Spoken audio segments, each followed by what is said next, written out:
Hello and welcome to another episode of Attacking Third, a CBS Sports soccer podcast.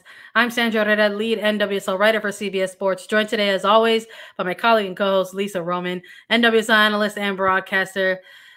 For everybody who is listening to Attacking Third this week, this is our 5th episode this week. We started off as a tri-weekly podcast, but we're over here overachieving because that's what we do.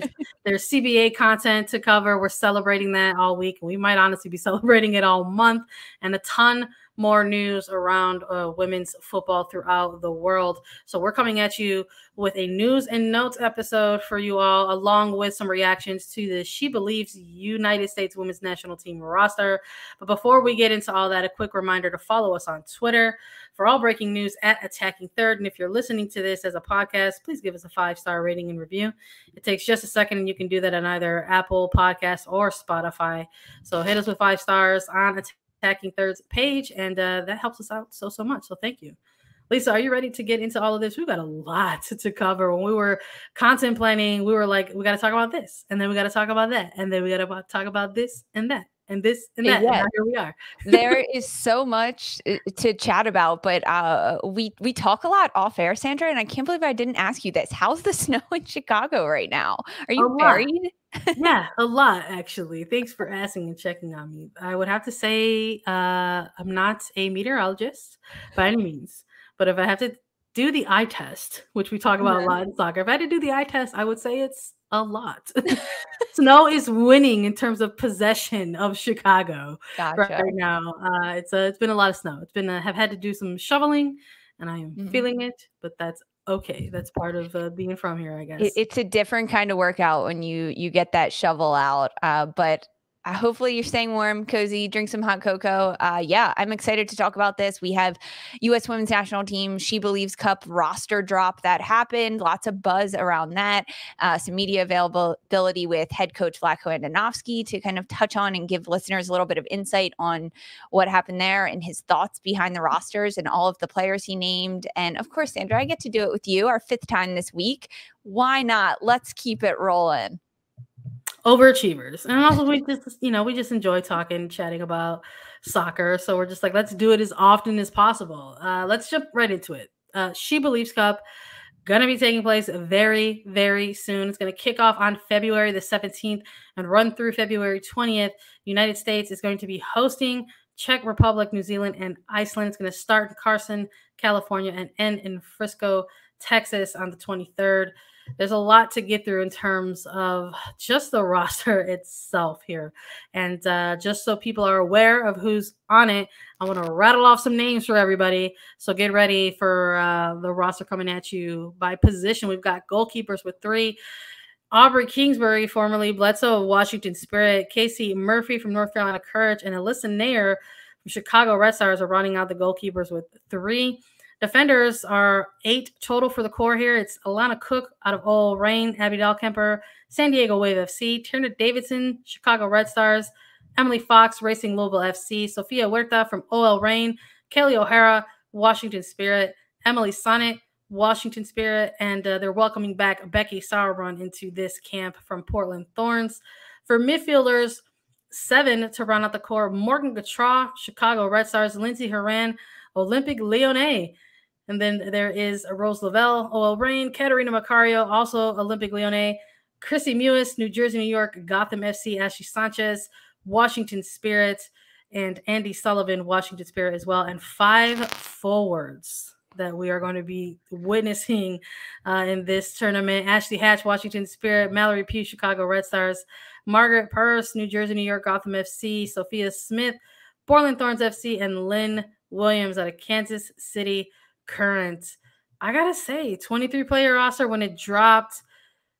Listen, I liked it. I'll put myself on blast. I liked the roster for SheBelieves Cup. I think it's been quite in line with what we've been seeing out of head coach Vlatko Andonovski. If we're just looking at the most recent camps that have been coming into play for this United States Women's National Team, and I mean, I'm talking even as far back into, those September and October windows, right? We're looking at the end of that that post-Olympic United States Women's National Team tour, and then obviously heading into that calendar year with those friendlies in Australia, and sort of seeing these call-ups happening for the younger players, kind of the next-gen players coming in, and now coming directly out of this January camp, Lisa, all of these familiar names still on this 23-player roster. 21 NWSL players, just the two from overseas, and Cat Macario and Lindsay Herrera. That's if you missed it on last week's news and notes, Lindsay Herrera is on an 18-month loan to Lyon from Portland.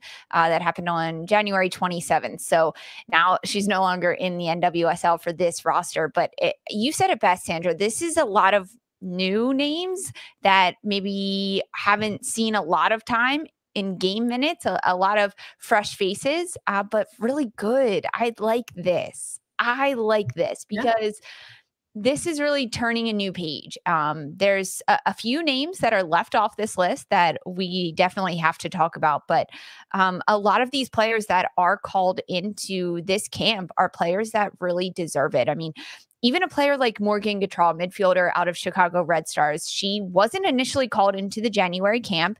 And then due to some injuries for players and different decisions, such as Cat Macario staying with her club in Lyon and not attending the January camp, it opened up 2 spots. One of those for Morgan Gautrat, the other for forward from Portland Thorns, Morgan Weaver. And clearly Morgan Gautrat proved herself in that January camp, and she outplayed the other midfielders, and she was working hard all over the pitch. And she's a player that does have a lot of experience on the national team. So she already had a leg up over a player like Morgan Weaver, for instance, but it worked. Her hard work paid off, and she proved herself in that January camp, which is a big theme that head coach Vlatko Andonovski said during his media availability, is that if you worked hard and you showed something in January camp, you were going to be named to this roster. So Morgan Gautrat, just one of the players, and I know you're high on her horse as well, but it's a lot of good names. I mean, the forwards, when you went through them, Ashley Hatch, Mallory Pugh, Margaret Purce, Sophia Smith, Lynn Williams. I love this forward group. 3 of these 5 forwards have 10 or fewer caps with the national team, and their average age is just over 24 and a half. So like young crew scoring goals, making waves up top, getting minutes with this team. I'm really happy about this. Excited to watch them play. Yeah, I'm excited. I think ever since that Australia window of games, right, that maybe into 2022, some of us who were wondering how many of these players were still going to continue to get looks at this level in terms of evaluating players ahead of a 2023 World Cup. That's not too far away, right? We're talking maybe 18 months out. I think that's being a little generous, but we're going to get to see so many of them play again. I believe it's about 18 or so of these names that were on that Australia roster, that Australia camp as well. So to sort of see this continuity, right, kind of come into play, I think is very, very important for this particular group of players. And that Australia friendly game at the end of 2021 in November, that changed everything, right? It was like a peek into the future of Vlatko Andonovski's team. And that's been a theme. Every time January camp roster and this roster comes out, we reflect on the November Australia friendly rosters. And I think it's smart. I think it's good to sort of have had the United States Women's National Team be able to sort of close out their calendar year the way they did, sort of embracing and inviting all of these sort of next gen players, and quite frankly, kicking off their calendar year with sort of the same concept, right? But also sort of having within that a mix of some things, because of course, adjacent to the excitement around the return of so many of these players for the SheBelieves Cup roster, there's also the conversation about like, well, what about player X, Y, and Z, right? These sort of bigger name, more veteran players, these typical namestay type of players for the U.S. Women's National Team. And Lisa, you already mentioned Sam Mewis in the media availability that took place post roster drop. Head coach Vlatko Andonovski speaking about how Sam Mewis is still rehabbing a little bit from injury, going through physical therapy, working on fitness, going to be participating in preseason with Kansas City, and eventually will be back with the United States Women's National Team as soon as possible. So you do wonder if maybe a combination of that and the efforts of Morgan Gautrat like allows this opportunity to continue for a player like Gautrat with her return into the national team. And although not named officially on the roster, somebody like a Trinity Rodman is still included as part of the training, these SheBelieves Cup training camp rosters, because they want to continue the development of this young player as well. And within the media availability, Vlatko Andonovski asked about that as well. Like, why not officially name this player to the roster if so much of the narrative around it is, hey, you're giving opportunities to players that to continue to evaluate them. But the concept was that, even though she's doing well in club and she did well in January camp, to compete on the national team at this level is a completely different beast, right? Completely different animal is the phrasing that he used correctly. So they want to keep her still involved in this environment, but sort of introduce her into new systems, into new styles, slowly, step by step, instead of just throwing a bunch of information at her at once. And of course, Lisa, there were obviously big names in there that we mentioned before in the past that have been missing from these rosters for a little while now. Someone like an Alex Morgan, Kristen Press, Tobin Heath, Megan Rapinoe, Julie Ertz, etc. Yes, those names, I think, caused a bit of a stir, especially with U.S. Women's National Team fans that are some of the OGs, because players like Rapinoe, Alex Morgan, Press, Heath, I even saw some people on Twitter asking about Krieger and Harris. Yeah, they're not being called in, guys. It's okay. Their time is now with Gotham. But when you look at these kind of big names, former namestay players that are getting a little bit older when this roster skews younger, the players that are maybe, quote, the biggest names missing in Alex Morgan, Kristen Press, Tobin Heath, Megan Rapinoe, they are forwards. They are players that play in the front line, and they are getting older. They've had the experience, but now it's an opportunity for younger players to come in and prove themselves. In the media availability, of course, Vlatko Andonovski, head coach of the United States Women's National Team, was asked about these big star players, Press, Morgan, Heath, Rapinoe. And Vlatko Andonovski said that he wanted to give players like Sophia Smith, Mallory Pugh, Ashley Hatch, Cat Macario a chance, because they have either earned their spot on this roster or re-earned their spot. A player like Mallory Pugh, who was with the team a few years ago, before she wasn't, she suffered some injuries, and now she's back. And this is a chance for these younger players in Smith, Pugh, Hatch, Macario to get game minutes, not just training minutes, but actual game minutes in these SheBelieves Cup matches. And so he can evaluate them in a game setting, in the training setting, so that when the World Cup qualifiers come up this summer, 2022, ahead of the Women's World Cup in 2023, he can have better material to make his decision on. And that doesn't mean, he said this, that Press, Morgan, Heath, Rapinoe are out completely. It just means that he is giving these younger players a chance in game minutes to really make a good decision based on every single aspect of their game. And these SheBelieves Cups matches is a great chance for them. Another player that I was also a little curious about why she wasn't on this roster is draftee this year to Racing Louisville midfielder Jalen Howell. She's been in the January camp in 2020. She was called in 2021. And during the media availability, head coach Vlatko Andonovski said that Howell will be in future camps, but she just got outplayed during this January camp. And they wanted other players to take a look at this gaming environment, get her a chance with Racing Louisville in the NWSL, because he knows how important league play is and club play is for a player like Jalen Howell. But when you look at not having Julie Ertz in this call-up, not having Sam Mewis, it leaves some open spots in the midfield that a player like Jalen Howell, I think, could have been an asset during these SheBelieves Cups, because she's a younger player that could experience some game minutes, get some caps under her belt, playing against these different teams in Czech Republic, New Zealand, and Iceland. But hey, she wasn't called in. I mean, she went to January camp, and this is another option where Morgan Gautrat maybe outplayed her a little bit in that similar position in the midfield that they have. But those are the players that really are, quote, missing from this roster. And it's not too many, right? No. We're sort of comparing January camp roster to SheBelieves Cup roster, looking at someone like a Sam Mewis, right? Not on there. Jalen Howell, not on there. Imani Dorsey, who ended up having to get pulled out of that January camp, right, due to injury, and someone like a Naomi Girma, and similar responses in terms of their absence, right, of the SheBelieves Cups roster in terms of Howell and Girma. You're talking about two players who went 1 and 2 respectively, right, in the NWSL draft. Vlatko saying that he was actually pleasantly surprised to see some of the development of Girma while she was in January camp.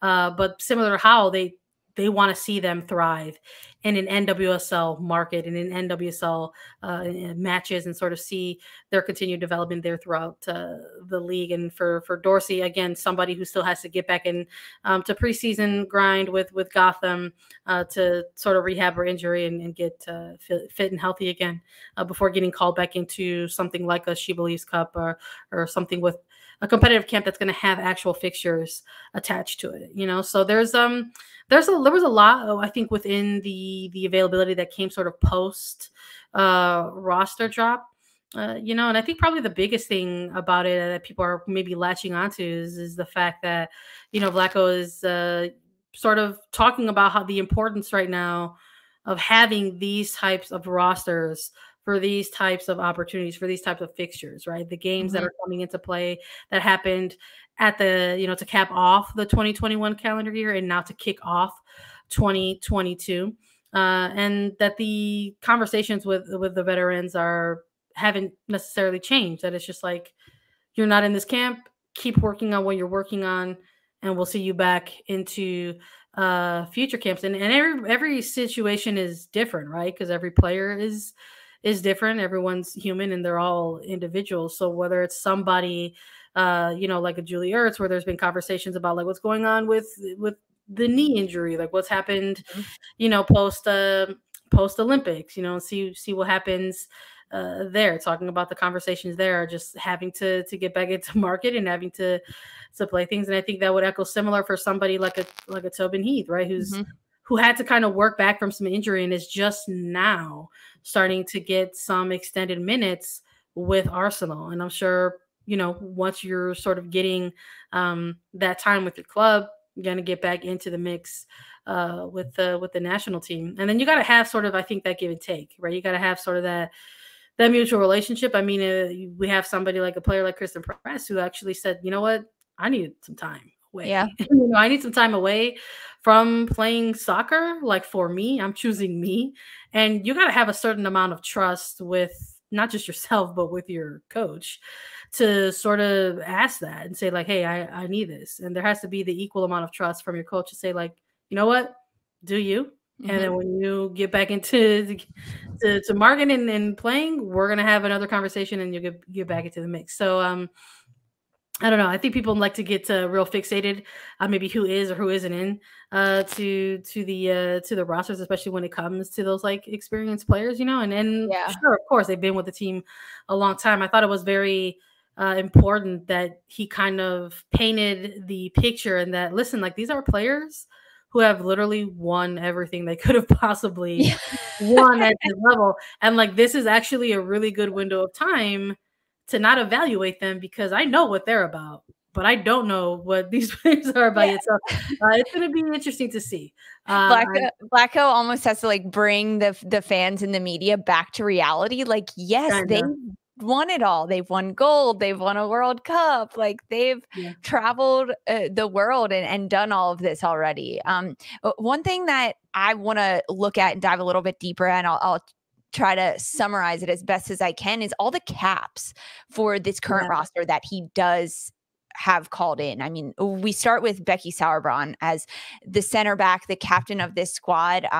She is coming back in after not being called in during the January camp because she's a player that can lead and teach and pass the baton on to younger defenders. She comes into the SheBelieves Cup roster ahead of these matches with 100 99 caps. So she is one match away from her 200th cap, making her the 200 will make Sauerbrunn the 12th player in U.S. women's national team history to play 200 or more times. She's also only the 4th defender to hit 200 caps, which is crazy. Also, no goal. So fingers crossed that we'll have the drawn up play from head coach Vlatko Andonovski to get Sauerbrunn the goal.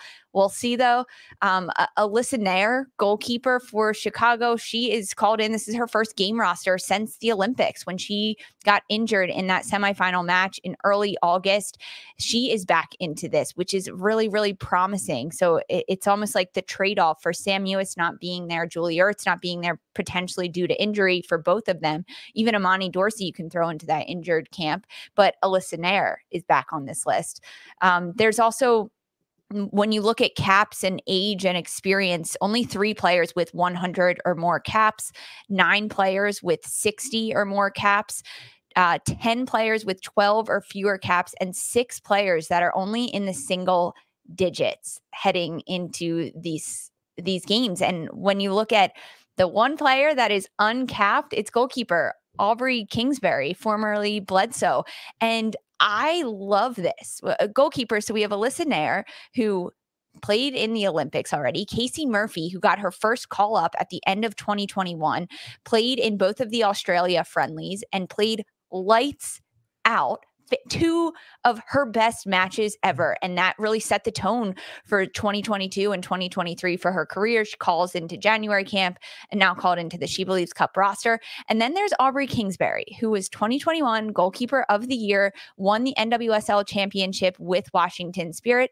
She's a goalkeeper that is 30 years old and potentially getting her first cap in the SheBelieves Cup. So it's not necessarily about age. It's about skill, and it's about experience, and it's about ability to get better and ability to learn and push yourself and be the best. And if Kingsbury is hitting that peak at 29, she got engaged, she turns 30, she gets married, and she makes it on to a U.S. women's national team game roster. I think that's so huge. And I'm really happy and really excited to hopefully see Kingsbury get a cap, play some minutes in this SheBelieves Cup.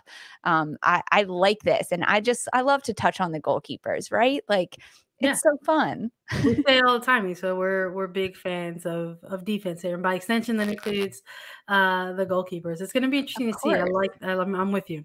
I like the mix of goalkeepers that are in it. I mean, obviously, the return of Nair is huge because this is someone that we haven't seen in a little while, and we're sort of witnessing the rise of Casey Murphy a little bit, right? Yeah. So I'm excited to see what the NWSL's best goalkeeper could possibly bring to SheBelieves Cup. Sandra, I have to throw this question at you. We were potentially going to see it at the end of 2021 with the lineups and the rosters and the formations for Vlatko Andonovski.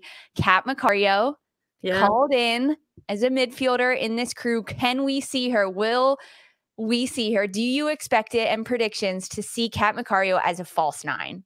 I don't know. I hope so. So I guess my prediction is please?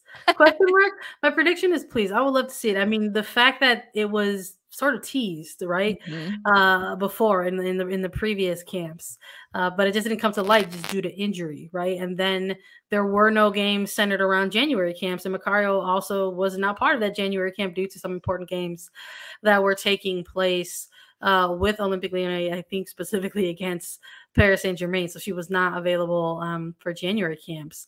But now she's back for SheBelieves Cup with what I'm assuming is intentions to, get match minutes during any of these 3 games that are going to be occurring. But yeah, I would love to see it. And I think for a little while, a sector of pundits, a sector of fans have wanted to see it. I think obviously teasing that a little bit, maybe the coaching staff themselves would like to see it. I mean, to sort of be able to see this particular player maybe tap into a little bit of what we saw coming out of this player, maybe going from the collegiate game to the pro game now, being able to be someone who's able to kind of drop centrally right, play a little deeper when needed to sort of be able to disrupt things, open up lanes, and this is a player that can create her own shot. If you don't believe me, the highlights are out there. But to be able to do that in this type of position, I would love to see. So who would you like to see complimenting her in the front line? Who are the 2 forwards she's playing with? Here's the beautiful thing about it.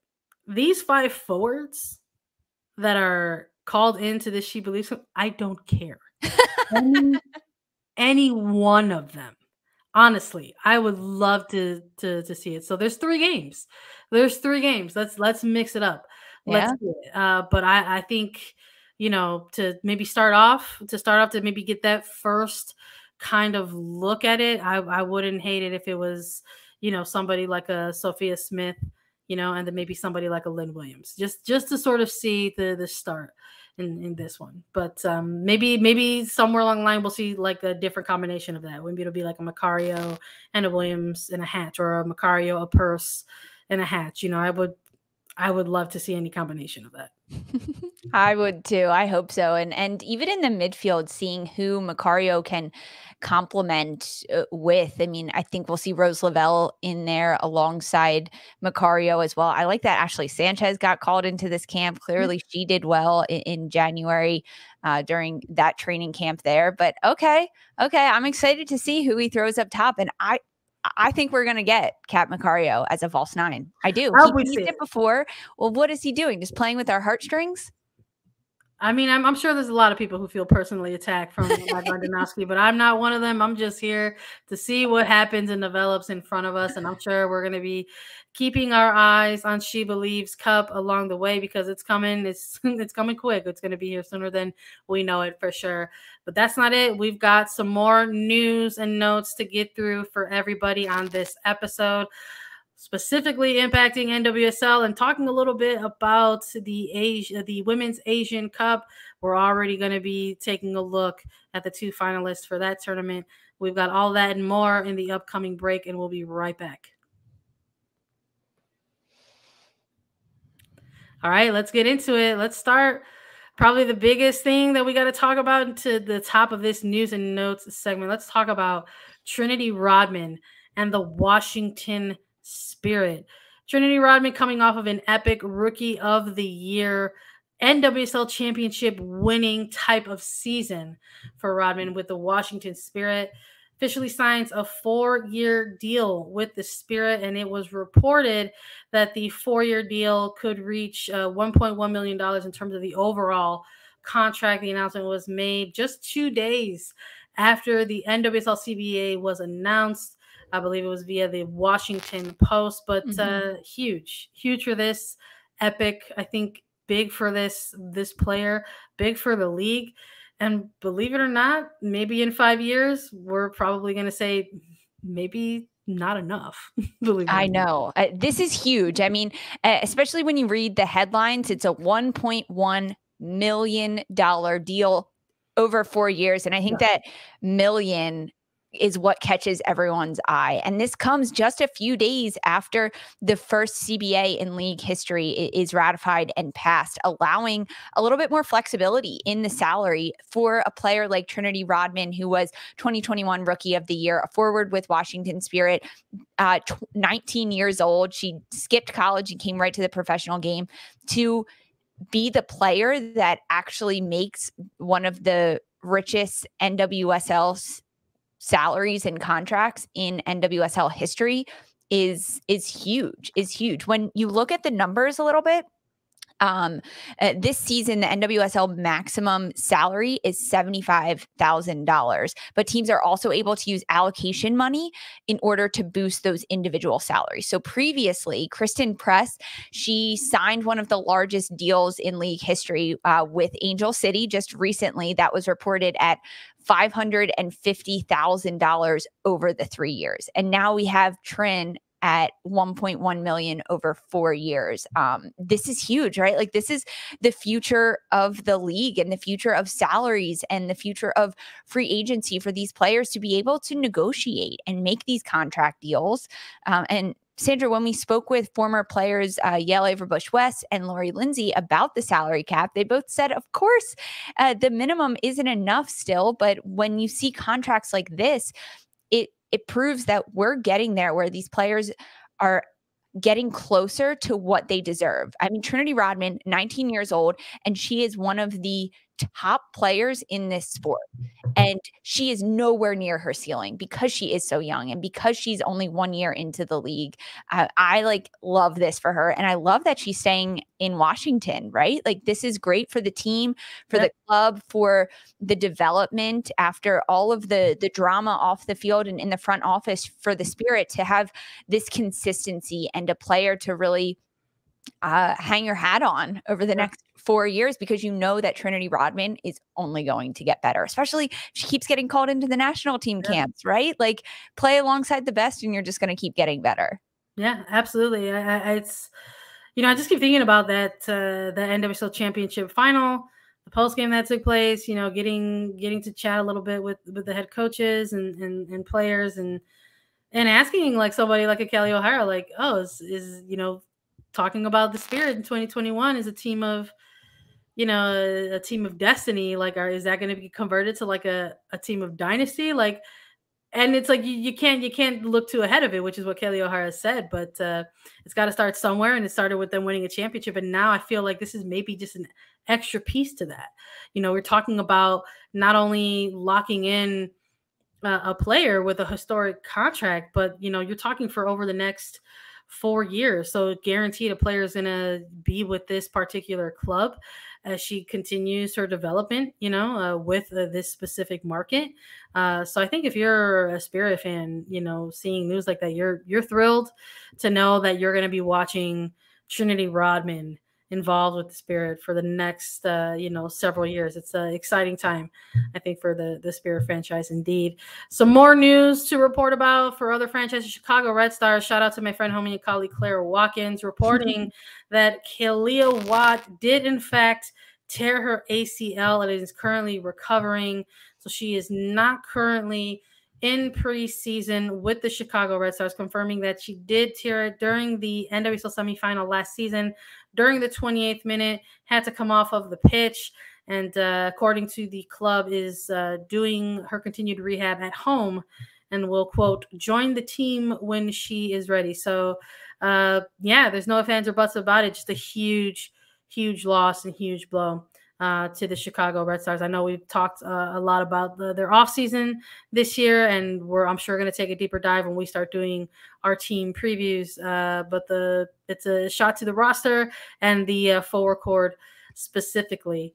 Let's take a look at some other different news around the league. Portland Thorns, Angela Salem retirement. This is the other part of offseason sometimes, Lisa, that I'm like, oh geez, this is the other thing that actually also comes with an offseason as well. Like, yes, there's always like trades and new contracts and new signings and exciting things like that to talk about it. But the reality is that actually sometimes there's retirements to talk about as well. And Angela Salem putting it out there for everyone. It's sad. I mean, this was rumored for a little bit. I know you and I had talked about it. I was not waiting for this announcement. Honestly, I was like, I hope it's just a rumor. I hope she tries to give it one more year. But I mean, this is smart for a player that has had a lot of success in the NWSL as a defensive midfielder, especially with Portland. She really made a home there with the fans and with herself and her career, right? She's, to me, watching her play is one of the best sixes in the game, defensive midfielders. She is so good. Mark Parsons, former head coach of the Portland Thorns, always spoke so highly of her. We got to speak with her during the Thorns playoff run, and just genuine, right? Just such a good person. So this little rumor of a retirement came true this week, which was sad, but I mean, we wish her all the best in the next phase of her career. And I try to put it out there a lot, right? Manifest it. This is what we want. I would love to see Angela Salem on the other side of the game as a coach, giving back, because I think her knowledge and her vision as a player, her soccer IQ, being a defensive midfielder, Salem is so smart, and she's smart off the pitch as well. She's just a bright young woman. So if she can translate that and try to put it back into the other side of the game and pass along some of her knowledge, I think that would be great, right? Put it out there. Hope her all the best and everything, but really an end of an era for her, an end of an era for the Thorns, because now they got to find some new players in the midfield without Lindsay Herrera. Now Angela Salem is stepping down. But when she put it out there, she said, quote, "All good things must come to an end, and it is time to walk away from the game I love." It's just heartbreaking, Sandra. But it was this really sweet post. She put out the 12 things that she learned throughout her career, like loving the game. If a team folds, you may find a new home in Portland. She gave a shout out to the fans in Portland, shout out to a few of her teammates and Carly Lloyd and Kelly Hubley, right? Like playing Cardi B in the locker room before games. So I thought it was really sweet, but you're right. The sad parts of the off season. Yeah, we we've been talking a lot about the CBA this week, and really celebrating it.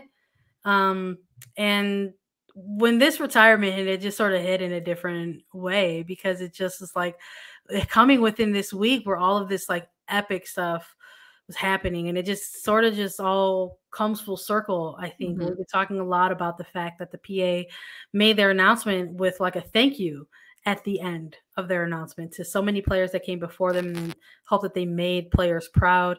And you do think about somebody like Angela Salem, who was with NWSL for so long. The fact that she talked specifically about being with a club that folded, and not just any club. I mean, we're talking about the Boston Breakers. This was a franchise that had ties to prior women's pro soccer leagues in the United States that made an attempt to still try to be part of NWSL, but unfortunately the funding just was not there. Ended up having to fold. An expansion draft or a dispersal draft, ended up coming into play, and that's how she made her way to Portland Thorns. So it wasn't this type of fold where it's like, oh, here's a fold, and all of a sudden here is a promising owner that wants to come and rescue this team. Like, no. Like sometimes there was just a team that folded and stopped existing. And that was the case. So what do you do with all these players? And eventually they found different homes. And for her to touch on that specifically, I thought was really important, because she is a player in present day in the same week that a historical CBA is announced, is leaving the game, having had that experience, right, in this same league. So I'm with you. I would love to see her someday still involved in soccer, hopefully on the coaching side of things. We'll see what's in store for the great Angela Salem, but we're into preseason, and maybe now's the time where we can actually, highlight this a little bit. We're going to be coming at everybody on Attacking Third with 12, count them 12, maybe 13, probably actual previews for the NWSL preseason. We're going to be going team by team for everyone, and those are going to be rolling out throughout the duration of preseason, probably into Challenge Cup. Hopefully the schedule will work with us so we can stay on task. But if you got a team that you like to follow specifically, don't worry, we are going to talk about them specifically for you, including an all-encompassing league-wide kind of preview. But the rosters have all dropped, so we wanted to touch on that and let everybody know, in case you didn't know already, NWSL preseason rosters have dropped for all of the teams already. And we were taking a look already, trying to prepare for these previews, and rightly so, we noticed some things that stood out specifically from some of these rosters already.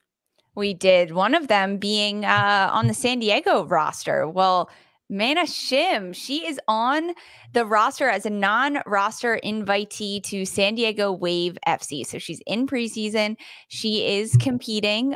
She did take some time off from the NWSL. She played from 2013 until 2018, last playing with the Houston Dash in 2018 before stepping away from the game. She's known, I guess, most recently as being one of the very brave females and players to step forward and speak out in 2021 against the sexual coercion, the mistreatment, and the abuse against players from former head coach Paul Riley. So she is back in the game, back with her boots on. She's very good friends and very close with forward Alex Morgan, who plays for San Diego. So she was seen training and playing with Alex Morgan over the last few weeks. And then come February 1st, when the players report to preseason and San Diego put out their roster, Shim was listed. So she doesn't have a contract yet. She still has to make the team in that sense. But this is one of the players that really, I was surprised to see her on the list. Right? I mean, we're talking about, we're just talking about Angela Salem, and I'm talking about like things coming full circle. I mean, I don't know if we can get any more full circle than that. It was absolutely one of the things that we circled right away, and that we were like, this is something that we want to touch on very briefly, because again, we're gonna take deeper dives into each team respectively. But for now, we wanted to like include that here in this very quick moment of the news and notes segment, just because it was a big moment, and we're excited to look further into that, and really to get into all of the clubs and all of the preseason previews that we're going to be doing for the clubs ahead of the 2022 season. But speaking of preseason roster, some additional reporting that happened just before us sitting down to record this episode out of Equalizer from Jeff Kassouf, confirming that Angel City says that they actually don't expect Julie Ertz to play in 2022 with the franchise. However, they do still retain her player rights. So a bit of breaking news in terms of the roster and how it's potentially going to look for Angel City moving into the 2022 season. They did acquire Julie Ertz in a trade from Chicago Red Stars during really that early trade window of the off season. The last time she played was during the Tokyo Olympics in the summer of 2021. And the last time she played in NWSL was in the very first game in the 2021 season during, I believe, the month of May. And she only played about 30 minutes before coming out of the match with an injury against Portland Thorns. So hasn't played in NWSL probably in longer than actually, compared to her last time with the Olympics. Yeah, but just a little bit of answers, right? From, I mean, two players out of Chicago in forward Kealia Watt, knowing that she did tear her ACL, and now formerly with Chicago, Julie Ertz, just having a little bit of understanding of where she is on her journey, because it's been really quiet from these players. So getting some answers. So thanks to Jeff of the Equalizer for, doing that reporting for us. Some other news in the Soccer Hall of Fame world: former U.S. Women's National Team stars, goalkeeper Hope Solo and midfielder Shannon Boxx, they've been selected into the Soccer Hall of Fame. This was huge. There was a lot of different Hall of Fame announcements over this last week. A lot of them were done publicly, which is really cool, on air, which I highly suggest you go watch those, because it's really nice to see the honest and reactions from these players being honored as well as they are. So it's Hope Solo, Shannon Boxx. I mean, I remember watching them. I think it's well deserved from both players. I mean,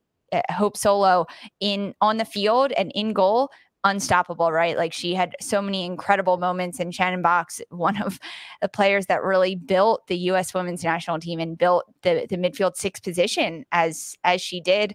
Some other news: the Football Association and Professional Footballers Association, they agreed to landmark contract changes that provide English female footballers maternity and long-term sickness cover for the very first time in history. So NWSL making moves with their CBA announcement. And now English footballers able to get some maternity leave, some long-term sickness leave. Like, right? Crazy that this wasn't there, but it's here now, and they have this protection, first time in history. So finally getting some respect on these professional women's names, right? Yeah, for sure. I mean, we're celebrating the NWSL's CBA, right? We want to celebrate this for English footballers as well. Again, hard to believe that something like that isn't in place already for these athletes who already put their bodies through so much, right? And then to finally have this, it's another thing that we're just going to celebrate here at Attacking Third. And we're hopefully going to keep the celebrations on a roll here because, believe it or not, the AFC Women's Asian Cup is going to draw to a close. I cannot believe it. We've been watching games early in the morning, chatting about score updates throughout the couple weeks here. But now we have two finalists who are going to be competing in the Cup final.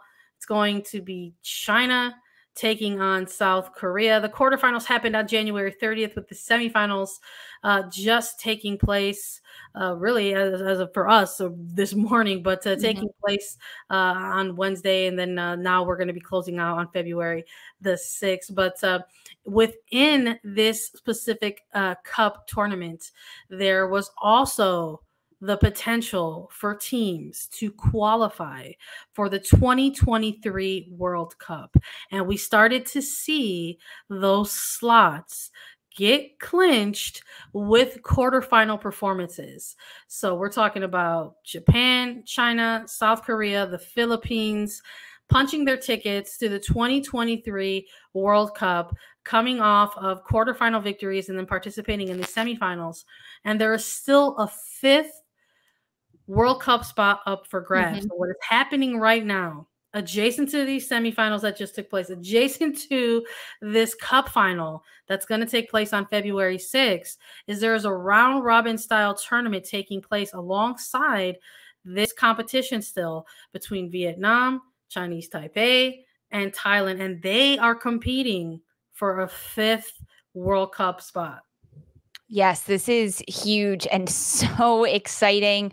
It's really pumped, right, for the Philippines. They advance to the semifinals, historic win in penalty kicks over Chinese Taipei. This is the Philippines' first ever World Cup appearance. I'm a little surprised, right? Like when we did our preview, I was keeping my eye on Vietnam. I was impressed with them throughout this. We already have upset in India being knocked out very early on, but Japan, China, South Korea, and the Philippines, potentially one more. So playing in this round robin, the 5th World Cup spot, Sandra, they have Vietnam, Chinese Taipei, and Thailand. Are you putting money on either of these nations? Listen, I should have just took you at your word, Lisa. You picked Vietnam as a team to watch during this competition. As of our recording of this, they've already won one of their playoff games. They've got to play 2 other ones, right? We're talking against Thailand and Chinese Taipei.